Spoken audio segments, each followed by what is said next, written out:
I'm Tisha. I'm Lauren. And this is the Open Booked Podcast. Today we are talking about The Midnight Feast by Lucy Foley and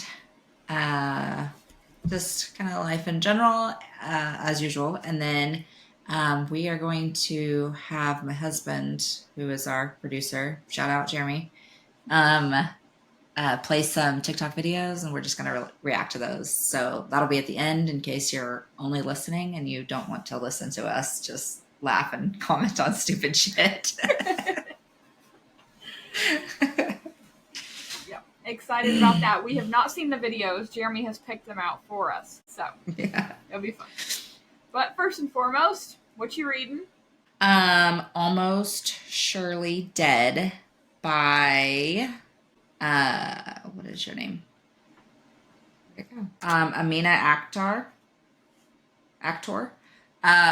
It has like a note from Mindy Kaling at the beginning of it. So I was like, okay. I've seen it all over socials, I think end of last year, beginning of this year. And then somebody recommended it for my like book a month for the year calendar. So I'm probably like 2 months behind on that, but I finally found it on Kindle and I can read and listen at the same time.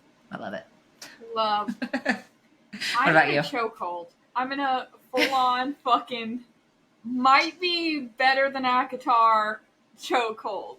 Like, I know. Okay, so I saw the picture of this, and if you've ever seen, I'll just show my screen to those of you who might have seen it and not remember the title. This is can you see that? Yeah. Okay, The Serpent and the Wings of Night. I saw it everywhere. I'm sure you've seen it everywhere. I'm at Walmart, I'm at Barnes & Noble, I'm everywhere, and I see this by Carissa Broadbent, okay? Mm-hmm. Hadn't really heard of her, and I'm in a romantasy era. Well, I'm in a book era, whatever, and I like romantasy. So I was like, okay, I was on Audible, I got my monthly credit, and was like, let's fuck around with this. Bruh. I am like, look.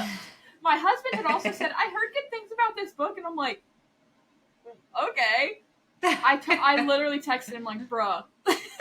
I'm obsessed. I read it in a day, and then I listened to it anyways. I don't have time to read these days. I actually listen to everything, but then I'm on the second one. I'm almost done. There's gonna be 6. The third one comes out. The series is called Crowns of Nyaxia, Mm-hmm. and the third one comes out like in November, and there's like one that's like a standalone novella that I'm gonna read after I finish the second one that doesn't count towards the 6 based on my understanding. So I'm like, I'm in. I'm obsessed, and it's consuming my life right now. So yeah. I texted Tisha yesterday. I don't know if she's not like a big vampire girly, and I'm like a big vampire girly, so that's one thing that we're like opposites on. So I don't know if she'll like it because it is all vampires, but Yeah. It's an interesting take on it. I mean, every vampire thing's different. Yeah. But I'm loving it. Anyways, enough about my soapbox about this. One little fun thing I wanted to do is a little check-in on where you are for your Goodreads goal, because I know you have severe anxiety about running behind. So what is your goal, and how many books have you read this year? My goal is 150. Okay. It was 150 last year, and I upped it to like 175, but then I got way behind thanks to Akatar, and I panicked and I put it back down to 150. I was like, if I hit that, I'm good. If not, I'll just jump off a bridge. But I'm at 103 right now, and it says I'm 6 books ahead of schedule. So doing okay for now. Yeah, you're doing good. I set my goal at 100, and I'm at 66, so I'm 2 books ahead of schedule. That's good. Just saying, no hate for anyone who reads 10 books a year or 1 book a year. We've said that before, saying that again. We read a lot, and that's okay. And if you don't, that's okay. Mostly because we listen a lot. Like, if I could not listen to it, I might get through 15 books a year. Like, yeah, I just can't sit down and read a ton. I wish I could. I just don't have time. So, yeah, it mostly happens at work listening. So, Yeah. okay. What is your have you had a book that stands out as your favorite of the year so far?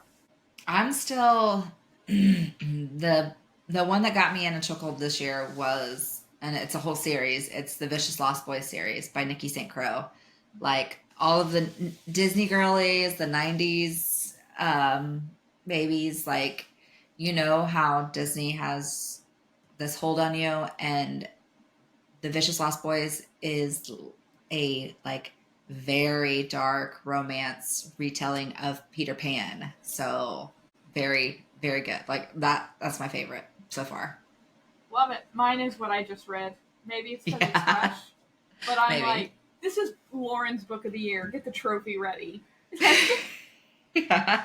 It's gonna take a lot to beat it. It's gonna take a lot to beat it. Like I mean, we can safely say this as reading so many books. Sometimes you forget because they Hmm. just don't stand out. And I don't Yeah. mean that as any hate towards any authors. Like they might stand out to someone else, but there's Yeah. certain books that just stand out, and you know when you read those books that you're gonna remember that one. And Hmm. that's this series for me, and I'm sure so is the Lost Boys for you. For sure. Yeah. Yeah. Like So anytime somebody asks, like, what was your favorite book of the year? I'm like, the whole series, just all of them. yeah, love that. Love that. Okay. Doing anything fun this weekend?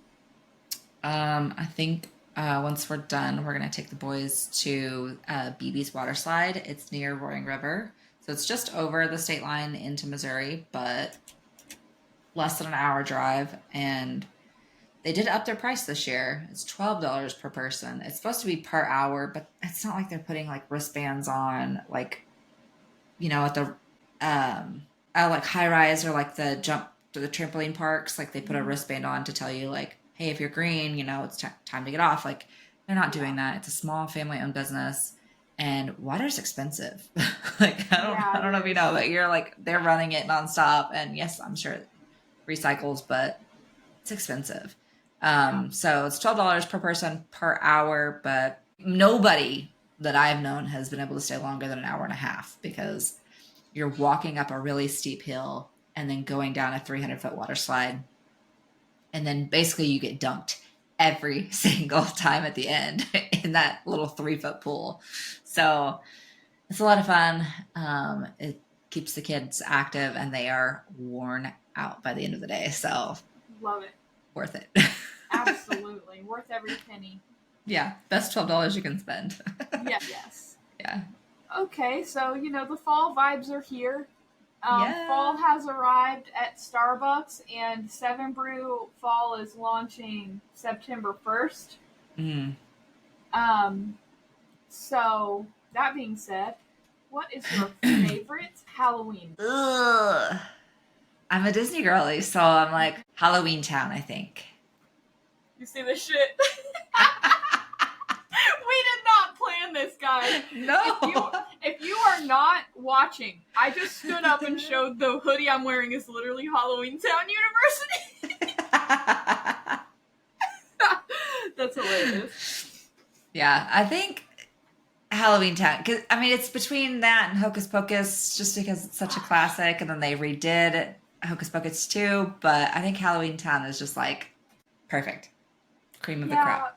you're making me second guess mine now because my favorite movie, like, I love the Addams Family, Mm-hmm. and it just has some nostalgia for me as a kid because my hair would always be really crazy when I'd wake up, and my parents would call me Cousin It and so I'd go like, I can't even snap, and I would like walk around my hair all crazy. Anyways, I love the Addams Family, but I literally always watch every single Halloween Town, Hocus Pocus. Like those are all like staples in my house. Like Oh yeah. already started watching those, and it's August, so Yeah. Nightmare Before Christmas is one of Kaylin's favorites. classic. Keaton has one that he loves, but I can't think of which one it is right now. And then Beetlejuice is about to come out too. That The yes, that was on my remake. next thing to bring. I think it's Yes. actually Beetlejuice 2. Like it's like a sequel. Okay, yeah. And Jenna Okay. Ortega's in it, who's like Yes. the new generation spooky bitch. Wednesday. Yeah, Wednesday. Yeah. Yeah, she's in it, and Michael Keaton's back. I've heard Johnny Depp is somehow involved, but I'd Hmm. love to see him come back into stuff. Oh, I love Edward Scissorhands too. It's not like Oh yeah, spooky really, but it's just kind of odd. yeah. What is that? It's Tim Burton, isn't it? It's Tim Burton, I believe. Which Yeah. Tim Burton, Johnny Depp's usually involved, and it's usually a Yeah. little spooky. Yeah. It's one of my favorites from when I was a kid. And then did you see the video that Sabrina Carpenter just put out with With Jenna Jenna Ortega. Ortega? Yeah, Yeah. yeah, I saw that. I saw snips of it. It looks hilarious. It's like an homage to Death Becomes Her. Where they like And dress up like the characters and everything. yeah, like even have the hole like through her. Like, it's one of my favorite movies from when I was a kid. Like, it was weird that my parents let me watch it when they're literally like killing each other, but it's one of the movies that has like always stuck with me, you know? And I think That's about it often. Practical Magic is an honorable Yes. mention. It gives the same energy. I mean, maybe, but it's like that time genre, I feel like. Mm-hmm. Yeah. My biggest honorable mention is I feel like every fall, Christmas, Burr months, we'll just say that, it's Yeah. Harry Potter time. It is time to rewatch all the Harry Potter movies. Yeah, Harry Potter. Random thought, do you ever like see people and be like, that one is definitely Slytherin? Like, do you ever just like put them in houses? No? No, but I'm psycho. I never read the books, and I just watched the movies, all of them, for the first time when we went on our New Year's Eve trip this past New Year's Eve. So, Okay. I Yeah. knew you were watching them. I didn't realize that was your Harry Yeah. Potter cherry getting popped. yeah, first time ever. Personally, as a child, my mom never let me do anything witchcraft. I couldn't watch that. So Raven, like she was very strict on that sort of stuff. And then I was like 17, and Jesse and I were dating, and he was like, "You haven't watched Harry Potter?" And I said, "Mom, I'm an adult. I'm gonna watch Harry Potter." And so she was like, "Whatever. Like you're pretty much an adult at this point." So I watched them for the first time at 17, and Jesse's like, "These are my childhood. Like I grew up with these books." So then we got the books, and I read the books, which are much better than the shows, as always. But Yeah. now I'm like hooked. Well, I took the test, and surprise, surprise, I'm a Hufflepuff. I don't think anyone who's ever met me would be like, I don't know. No, I'm a Hufflepuff, like 100%. Yeah. Jesse's Gryffindor. Surprise, surprise. Yeah. And so one of my prior coworkers and I had this game. We'd be on calls and we would try to like guess which Hogwarts house these people belong to. And I just kind of continue that into my daily life. If I meet someone who's kind of, I'm like, I don't get good vibes, I'm like Slytherin. Or if they're like really talkative and outgoing, I'm like definitely Hufflepuff. So it's fun, but I guess I'm just weird. No, I think there are a lot of people that do that. Okay, that makes me feel better. If you guys do that, comment and let me know that I'm not alone. Yeah. Okay, favorite fall series, like TV series. Gilmore Girls, obviously. I knew you were gonna say that. I've never watched Gilmore Girls. Hot take. I'm not against it. I just never have. And people used to joke and call me Lorelai all the time with my name being Lauren, and I'm like, what's that from? And they're like, Gilmore. And she's a coffee addict, so if she fits, buy one in every color. Yeah. Okay, mine is, it's my comfort series year round, but it's technically vampires, so it's fall, I guess. The Vampire Diaries.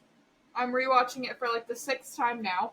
And yes, my husband loves it and watches it with me. We both love Vampire Diaries. And then my honorable mention, the book people will love, okay? Last year I watched this. The Discovery of Witches. It's actually based on a book series. It's like a short. It's not. You watch those series where they like keep dragging on. Supernatural's one of them. I love Supernatural. I have the freaking demon tattoo, like the anti-possession tattoo from Supernatural. But it just keeps going, and it's like they're trying so hard to come up with new content, and it's like the same shit over and over again. This is just short, concise. You get all the action, it ends, good to go. Like, it's just one that's not overdone. It's actually got like a top tier cast in it, and I highly recommend it. I don't even remember what streaming service I watched it on, but we watched it last year, and I still think about it all the time. Like, that was a really good series. So, I need to read the books. They're on my TBR, but, it's death by TBR around here. Yeah. So I have several honorable mentions for my fall. I rewatch Lock and Key every year since it came out, which I think 2 or 3 years ago. And Haunting of Hill House. Yes. And the other one, what I can't think of the Bly other one. Manor. Something Yes. Bly Manor. Bro, those fucked me. The Hill House. Oh Hill House my fucked God. me up. Like, I had to stop watching it because I was like so anxious. I was like, one more jump scare and I will, literally. I will literally just unalive right now. I was like, watching that the first time, we had like, do you remember when Jesse and I had like this friend's house situation that my sister and all of her friends like rented? We bought this giant house for cheap because these people got laid off at Walmart. Surprise, surprise. Got laid off at Walmart and like had to sell it. So we got like this giant house that needed remodeled, super cheap. We shouldn't have never sold it, but we did. And so we had like literally 5 bedrooms. So we remodeled it and rented out all these bedrooms to pay the mortgage and remodel. And we had like a house night and watched that like every week. Like, I think it came out. Oh, the funeral home scene. I will never recover ever from that. It was awful. I was like, I was like, okay, gotta turn this off. I gotta watch some TikToks, watch something funny. I think I switched it to The Office. Turn all the lights on in the house, check every closet, check under every bed. Oh my gosh. Yeah. Great call out. And I love rewatching Friday Night Lights. Friday Night Lights is like a classic. September. Yeah. Just takes me back to like high school homecoming week and love it. Classic. Yeah. In celebrity news, J-Lo and Ben are officially, which there's been lots of rumors, but she officially filed for a divorce this past week. Bless her heart. Or maybe she's I don't know. Like, this is a lot. Yeah. Yeah. I feel like she and A-Rod were together the longest. And Ben was like, hey, I'm interested again. So she just ditched him and ran back to him and then still didn't work out. So, yeah. I don't know. I don't smoke at all, but I can really relate to Ben Affleck going outside and getting his Dunkin' and all that. Like, those pictures or memes of him are like top tier. Like the sigh with the cigarette. Yeah. I get it. Okay, should we jump into the goods? Oh, before that, did you see yesterday I just saw one video of it, but this cruise was in Iceland and they were being evacuated because a volcano was erupting. In Iceland? In Iceland. Happened yesterday. I was like, huh! I never see this stuff until like 2 weeks later, but yeah, it was happening yesterday. I think it was a Carnival cruise was like, just making a stop. These people were at like a spa in Iceland and they're like, don't worry about your bill. Just get out, get to safety, get back on the ship so you can get away from the island because the volcano is erupting. Holy and they're like, shit. Okay. Usually they have like notice for that because there's like some tummy grumblings, and then. Yeah, I think that's kind of what it was, but it started like just like little bubbling, right as they're like getting back on the ship and they could see it. They're like, holy shit. Yeah. Wild. What's that movie about the volcano? It's like from the 80s or 90s. It's really good. I don't know why I think it's Bill Paxton. It might not be. I don't know. Okay. Maybe I'm just like Bill Paxton is Twisters, and so any like a natural disaster movie, I just think like Yeah. it's Bill Paxton. Somebody just messaged me. This is hilarious because this is real time. She just messaged me. She said, "Hey girl, I know you have a book podcast. As a fellow bookie, have you read the Mindfuck series yet?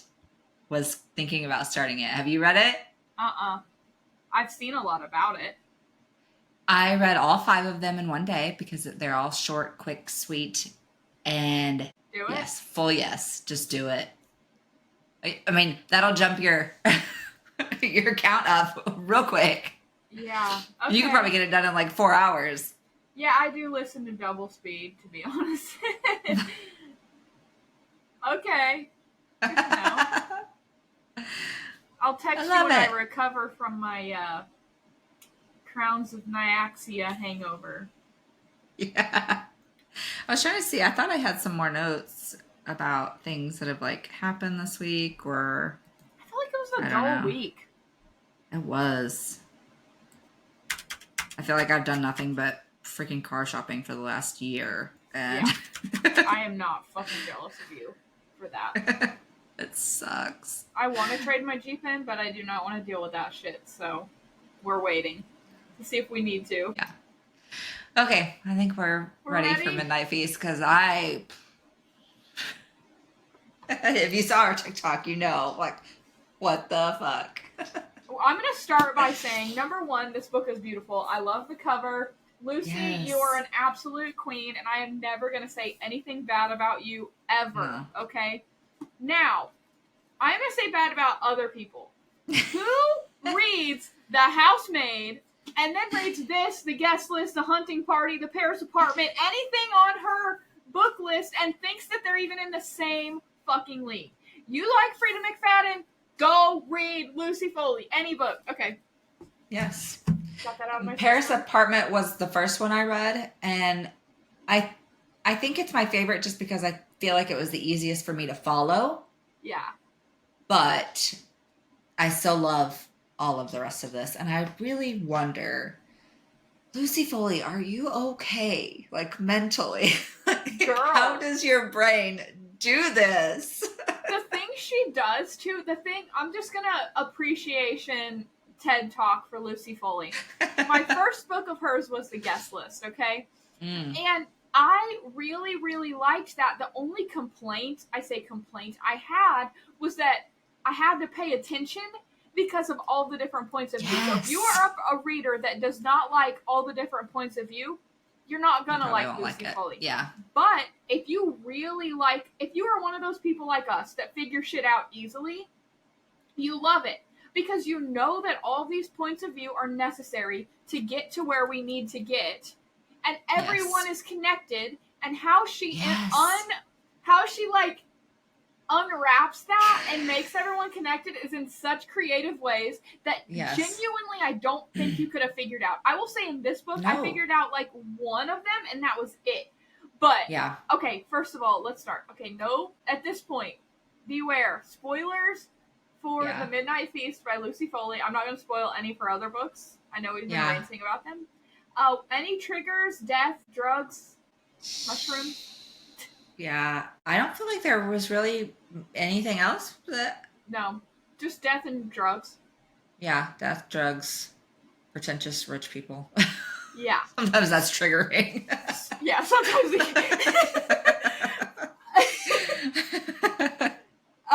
so one thing I loved about just the overall way this book was set up is it bounces back between the day after this midnight feast and then the days prior. So you know immediately they found a body, somebody's dead. And the whole time and this is very Geneva Rose style, I feel like, as well. You are reading the book trying to see who is the person that's dead and then who did it. And they genuinely don't reveal who did it until who did it and who actually died. Because it doesn't tell you. And the whole time you're reading, like, it could have been 10 people that died. And you're like, who was it? Okay, there's two Like deaths actually. Let me be clear. There's yeah, two major deaths, and you don't know who either of them are. I'd say one of them about 3/4 of the book you figured out, and yeah. then the last one you figure out like the last chapter before the epilogue. So And I really thought there was a third because I was like, the moped. yes, I was like, wait, yes, but I feel like, and yeah, the whole time I was like, who's dead? How many people are dead? When did they die? How did they die? and Why did they die? the one first death you find out, I thought it was someone else. I had it in my Yeah. head that it was this other man. Okay, you know who I'm talking about. Who ends up big reveal. Okay, let's just go through these questions. We can just rant about this book was phenomenal, by the way. I rated it like 5 out of 5, and it's hard for me to do a 5, but it just like genuinely shocked me. Okay, what were your overall thoughts on the setting on the Dorset coastline in the small town? I feel like this is very on par for Lucy Foley. Is she gives them a very obsolete kind of destination that all of these people go to because they're not from there. You've usually got like a couple locals, but then you have all these people that have come in for this big event, be it a wedding, be it a whatever this is, grand opening. Oh, sorry about that noise. I'm sure that was made aggressive. Sorry, my phone like tried to jump out of my hands. But yeah, they're all just like coming in. So you have a bunch of people who don't know the area, who are bound to get lost, who are bound to just discover some things. And I love it because it helps you kind of feel immersed. Like you're hearing kind of the point of view from the locals, and you're hearing the people that have no idea what the fuck's going on. Is this normal? And kind of learning the folklore about these whatever monsters. I feel like there's a different like monster or like haunting in each book that she does. So yeah, I love it. What was it? Tomb? Yeah. I liked it too because like Ireland, the guest list was in Ireland, you know, and then the hunting party was like in super rural and then the only one that wasn't like super rural and localish, I thought, was the Paris apartment, but they set it up in a way that was very much like they've lived here forever. These are the like OGs and then the newbies. Yeah. But I feel like it's very traditional for her. But I liked that you got to see both points of view because I feel like that was important to the storyline. And especially when they start bringing in the birds. Okay, so what did you think the birds were at first? I think when I first heard mention of them, I thought they literally meant like just giant crows or something, like big birds. And I was like, that's weird that they're like out at night doing stuff. But then I was like, okay, maybe these are like ghosts or like, you know, like a witch type situation. I was like, are they like a coven and they just dress up as birds, or I don't know. I was like, I don't know what this is. Is it just a bunch of old men like dressing up, like trying to scare kids, or who knows? That's kind of what I thought. At first I was like, oh, it's just some like story that they tell to scare kids into behaving. Like that was my genuine thought. And then as I read on, I'm like, oh, this is just a cult. Because knowing Lucy Foley, there's not ever a real supernatural element.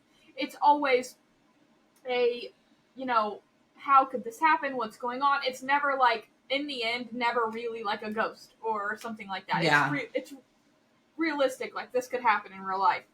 And so I thought it's like a scary story to tell kids. I think all in all, it ends up being a cult. Like it's like a cult that pretty much is accurate for like people scaring kids, but it's more of vigilantes. If I had to say, it's more like they take justice into their own hands, like when the law doesn't. Yeah. So it's probably been going on forever. Yeah. Which happens in a lot of small towns. Yep. Okay. What did you think of her going and finding the journal and reading that back while we're bouncing back and forth between timelines? Did that help you like figure some shit out? A little bit, but then it also confused me, just like throwing in one more perspective and like element. I was like, wait. Yeah. whose perspective is this for a minute? And then I realized, and I was like, oh, okay. But then Because you they're hear two her different real names. time, like, yeah, Mm-hmm. yeah. I was like, I'm so lost.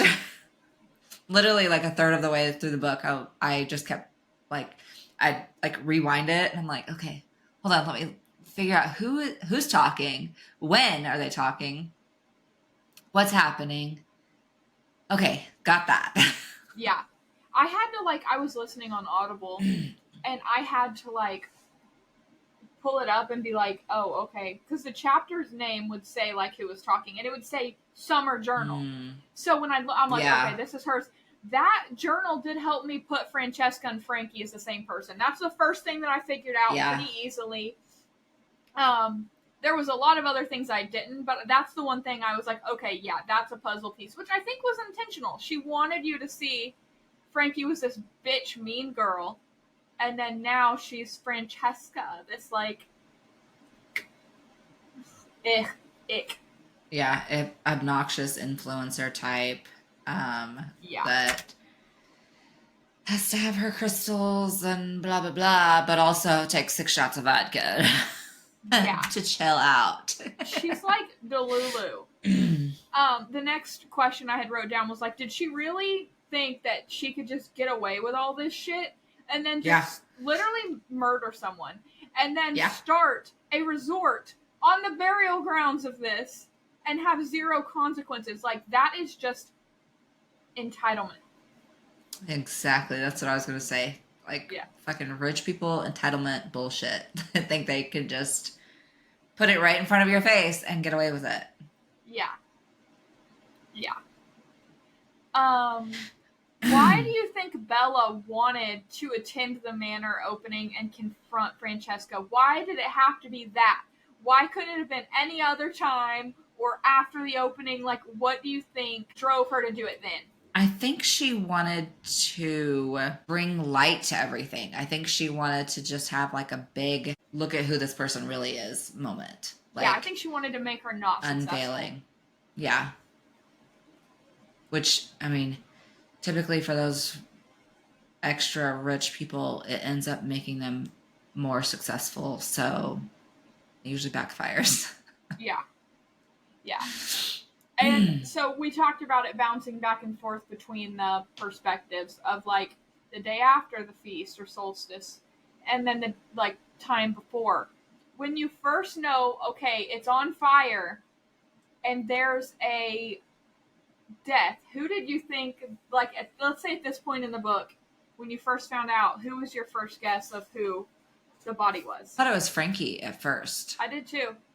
I was like, I feel like she's one of the like main characters, so I feel like that only made sense for it to be her. I thought it was her too because they, I mean, obviously it ended up being her that they found in the ocean or whatever, but Mm-hmm. um, I I don't know why. I just, that's one thing that didn't. How she went and everything was definitely a shocker, but I knew that it was going to be her that died. Yeah.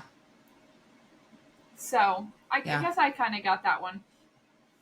Okay, so which of all of the connections at the end surprised you the most? All of them. Like Cora, Owen, Jake, Eddie, like all of them. I was like, huh, what? D.I. Walker was the one that shook me. Which I know it shook you too because you texted my bitch ass and was like, what? That's the one. Like when Owen found out like Cora's his mom, like, and they talked about the chip in the tooth. Me being a tooth girly, like I latched onto that.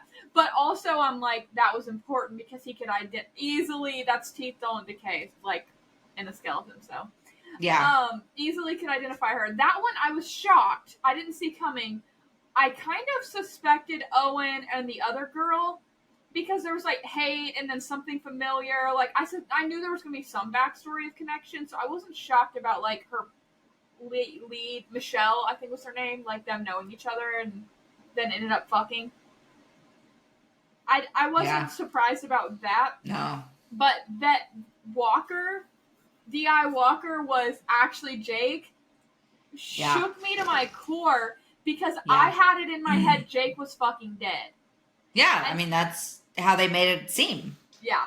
She thought he was dead, to be fair. Bella thought he was dead. Yeah. And that Owen was the brother, and she was like, wait a minute. Yeah. Yeah. And it took me longer than I'm proud to admit to realize that Bella and Sparrow were the same. I was like, oh. Yeah. Yeah. Because she called her Sparrow, which I was like, that's weird. And then it relates to the bird, so I guess. Yeah. Were you shocked about Eddie putting on the bird outfit and chasing her off the cliff? Yeah. Yeah, because I was like, how do we get from there to here? And like, I remember him taking it because he thought it was his dad's. And he's like, oh, well, you know, I'm going to take this opportunity for you to use this to hurt people away. So, yeah, I was surprised. Yeah. What were your thoughts when you found out about, Mama Walker? Mind blown. Yeah. It's like, what in the actual fuck? But then, like, knowing that they killed Ivor, and like that was really sad. Everybody loved him. But then knowing why they did it, I was like, okay, yeah, I can see, you know, like you said, like vigilante justice, like when things need to be done, they take care of it. They clean things up for people. Yep. And they're not bad. They're doing right. It's not like they're just going around and causing chaos. Like, yeah, they have a fear associated with them, but I think it's kind of good in that community. Yeah. It sounds like that's their justice system. So, but to only have been used, like, what was it, 15 years earlier or something? Yeah. So, it sounds like they're not very frequent at it, but when needed. Yeah, only when the times call for it. What did you think of Owen turning the manor into like this local spot after everything? I thought it was kind of fitting. Yeah. Especially with him actually being a local. Yeah. I knew he knew that girl, but I didn't realize he was like locally from there. Like, that did surprise me. So. I thought the like obsession he had with Frankie was very unhealthy. Yeah. Like the way he just saw her on the beach while he's on the boat, she just flashed him and he's like, I knew she's the one. I was like, yeah, calm down. She must have like mesmerizing tits or something. I don't know. And I don't know how you can as a teenager. Like, yeah, that was a little weird. But Owen was a little intense in like a weird way. Very, yeah. But though his obsession, people who are obsessed like that in books, I've learned, like, can very easily turn a switch. Like, he very quickly cheated on her with someone just because they understood his past, and he's like hiding all that from Frankie. I pretty much think he felt connected and not judged, and he just was like, okay, let's do it. Yeah. It's weird. And the fact that Frankie had or Francesca, whatever, had cameras all over the fucking place, like, watching people was weird as shit. Like, in their rooms. Yeah. I get, like, in common areas and the bars and stuff, like, for protection, but in their rooms, that's, like, a huge, like, lawsuit. For real. Yeah. And it reminded me a lot of another very similar book I read last year. Similar kind of premise, brand new luxury hotel opening on a secluded island, and they had cameras, but they were doing it for blackmail. Like, they were trying to catch people cheating on their spouses and whatever, so they could then take it to them and be like, all right, if you don't pay us, you know, X amount of money, then we're going to send this to your wife. Yeah. That's insane. Good idea for a book. Yeah. Okay. That's all my questions. So the first things, like the very beginning of the book, he's like, sun creams for pussies in the UK. I was like, Yeah, I forgot about that.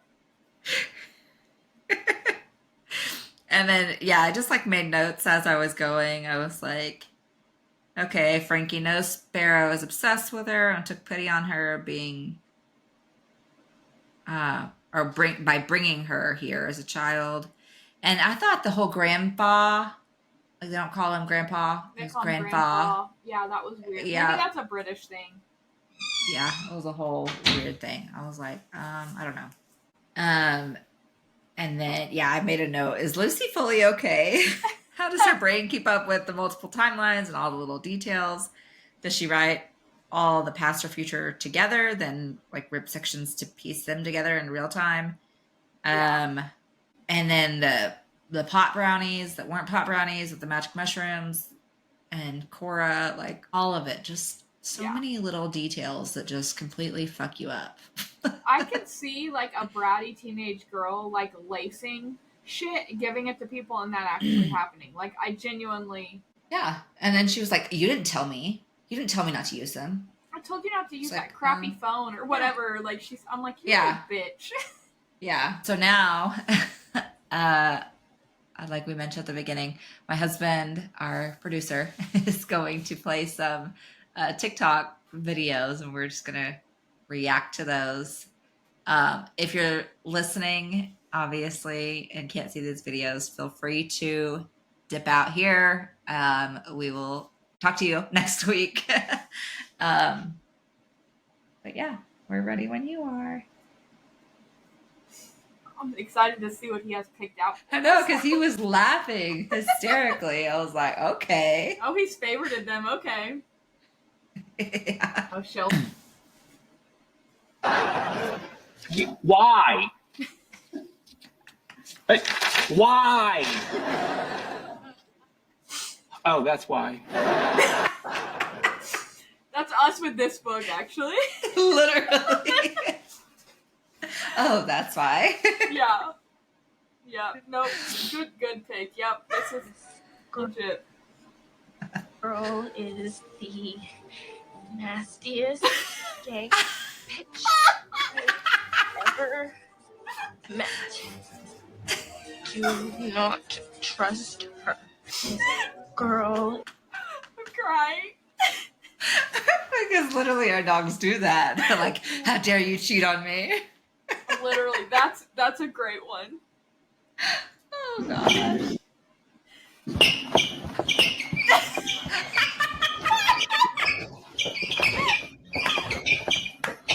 My God.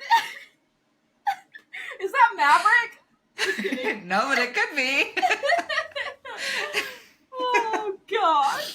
Him and Goose both do that. Rooster does that a lot too. Maybe we need to make a little video. Breakdancing competition. Oh God.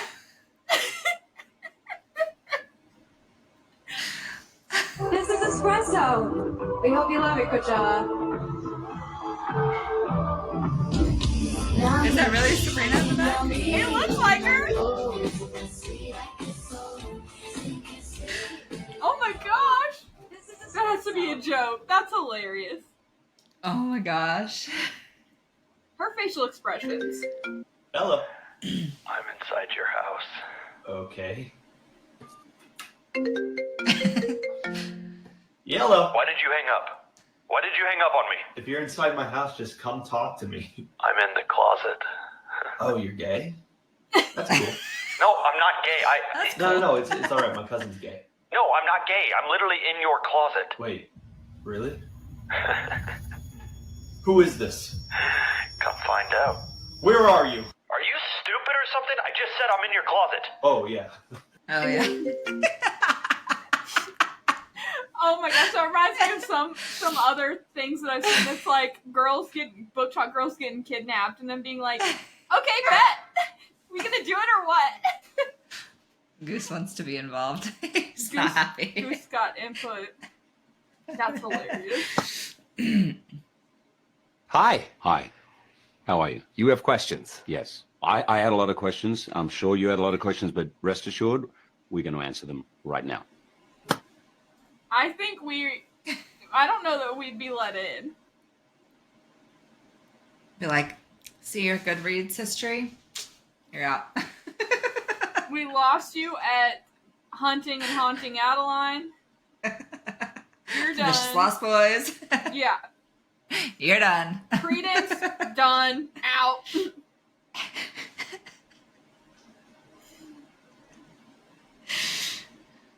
Okay, you said that's it. So. Good job, Jeremy. You made me cry. Oh man. That was fun. So fun. It's like those I think I've been sent it a dozen times from different people, but it's like somebody says, "Oh, stay inside, lock your doors. There's a 6'5" kidnapper on the loose," and they're like, "Oh, really? How does my hair look? Yeah, let me put my makeup on. Let me No. practice my screams." Have you seen the guy that's on TikTok? He just popped up on my For You page a couple times. I actually think Jesse has sent me some videos of him, but he wears a motorcycle helmet. Yes. And he like makes fun of book talk girls, but he's like me trying to rob someone. And he was like, I choked her and she said harder. I was trying to rob her. Like, I was dying at those. Oh man. Yeah. So funny. People are so creative. Everybody's so creative. You're so creative. I'm so proud of you. Keep doing what you're doing. Love to see it. Yes. Makes for some good laughs. For sure.